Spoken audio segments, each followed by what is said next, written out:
1 கொரிந்தியர் 13ஆம் அதிகாரம். நான் மனுஷர் பாஷைகளையும் தூதர் பாஷைகளையும் பேசினாலும் அன்பு எனக்கு இராவிட்டால் சத்தம் போடுகிற வெண்கலம் போலவும் ஓசையிடுகிற கைத்தளம் போலவும் இருப்பேன்.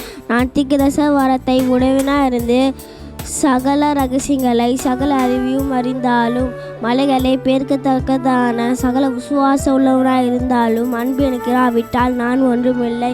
எனக்கு உண்டான யாவற்றையும் நான் அன்னதானம் பண்ணினாலும் என் சரீரத்தை சுட்டி எரிக்கப்படுவதற்கு கொடுத்தாலும் அன்பு எனக்கு இராவிட்டால் பிரயோஜனம் ஒன்றுமில்லை. அன்பு நீடிய சாந்தமும் தயவு உள்ளது. அன்புக்கு பொறாமை இல்லை. அன்பு தன்னை புகழாது, இருமாப்பாயிராது, அயோக்கியமானதை செய்யாது, தற்பொழுவை நாடாது, சினம் அடையாது, தீங்கு நினையாது, அநியாயத்தில் சந்தோஷப்படாமல் சத்தியத்தில் சந்தோஷப்படும், சகலத்தையும் தாங்கும், சகலத்தையும் விசுவாசிக்கும், சகலத்தையும் நம்பும், சகலத்தையும் சகிக்கும்.